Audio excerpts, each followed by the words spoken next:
12월 1일 대통령실은 더불어민주당이 내년도 예산안을 단독 처리한 것에 대해 강하게 반발하며 민주당이 감액안을 철회하지 않는 한 추가 협상은 불가능하다는 입장을 밝혔습니다.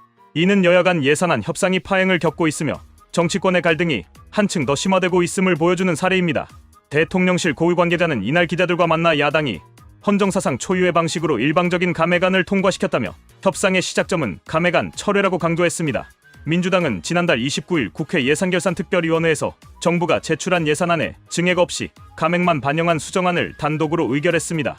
이는 헌정사상 유례없는 일이었으며 법정 처리 시한을 앞두고 여당과의 협의 없이 밀어붙였다는 점에서 논란이 되고 있습니다. 정혜전 대통령실 대변인은 이날 브리핑에서 민주당의 행태를 강하게 비판하며 민주당의 일방적 감액 처리는 민생을 외면한 다수당의 횡포라고 지적했습니다. 특히 감액안으로 인해 발생할 주요 피해를 열거하며 국민들에게 직접적인 악영향이 있을 것이라고 경고했습니다.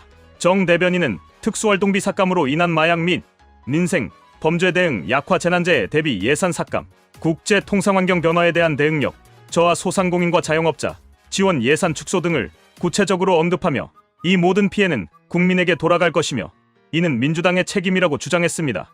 대통령실 관계자들 또한 민주당의 행보에 대해 강도 높은 비판을 이어갔습니다. 한 고위 관계자는 이해할 수 없는 행동이라며 민주당의 감액안 처리가 정부 기능을 마비시키고 윤석열 정부의 성과를 저해하려는 정치적 의도가 담겨 있다고 지적했습니다. 또 다른 관계자는 정부를 무정부 상태로 몰아가겠다는 것이라며 민주당의 행태를 무책임으로 규정했습니다.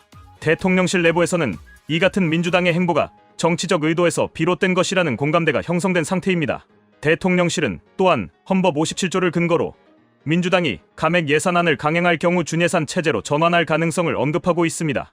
헌법 57조는 국회는 정부의 동의 없이 예산을 증액하거나 새로운 항목을 설치할 수 없다고 명시하고 있어 민주당의 감액안 처리 강행이 헌법적 논란으로 이어질 수 있다는 것입니다.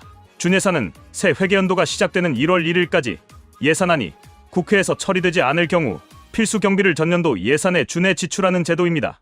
대통령실 고위 관계자는 감액 예산안이 본회의를 통과하면 준예산으로 갈 수밖에 없다며 이는 정부가 제출한 예산안을 기반으로 하겠다는 방침을 강조했습니다. 하지만 준예산은 헌정사상 실행된 전례가 없으며 이는 전국 혼란만 가중시킬 우려가 큽니다. 또 다른 관계자는 민주당이 본회의에서 단독으로 감액 예산안을 통과시키지 않을 것으로 기대한다며 민주당이 이성적인 결정을 내릴 것이라고 희망을 내비치기도 했습니다. 한편 민주당은 정부가 수정안을 제출하면 협상이 가능하다는 입장을 밝히며 공을 대통령실로 넘기고 있습니다.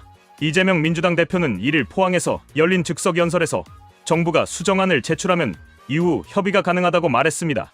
그러나 대통령실은 이를 받아들일 수 없다는 입장을 분명히 하며 민주당의 감액안 철회를 거듭 요구했습니다. 민주당의 일방적인 감액안 처리는 다수당의 횡포라는 비판을 받고 있습니다. 특히 민주당이 검찰과 경찰의 특수활동비를 전액 삭감한 점은 정치적 목적이 뚜렷하다는 지적이 많습니다. 윤석열 정부와의 갈등 속에서 검찰과 경찰의 기능 약화를 통해 권력 견제 수단을 강화하려는 의도가 엿보인다는 것입니다. 또한 예비비 삭감과 같은 민생과 직결된 예산 항목까지 줄인 것은 여론의 반발을 부를 수 있는 부분입니다. 소상공인과 자영업자 지원 예산 축소는 경제적 어려움을 겪는 계층에 타격을 줄 가능성이 큽니다.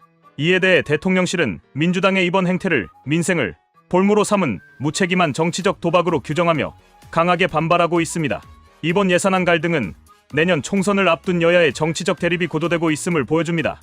대통령실은 예산안을 둘러싼 논란이 장기화되면 개각 및 대통령실 개편도 연기될 가능성이 크다는 입장을 밝혔습니다. 고위 관계자는 지금처럼 중요한 시점에 참모진 교체는 어려울 것이라며 연말 개각 가능성도 낮게 보고 있습니다. 민주당이 단독으로 감액 예산안을 본회의에 상정할 경우 법적 논란과 국민적 비판이 불가피할 전망입니다. 준예산 사태로 이어질 가능성도 있지만 이는 실현 가능성이 낮고 전국 혼란만 가중시킬 우려가 있습니다.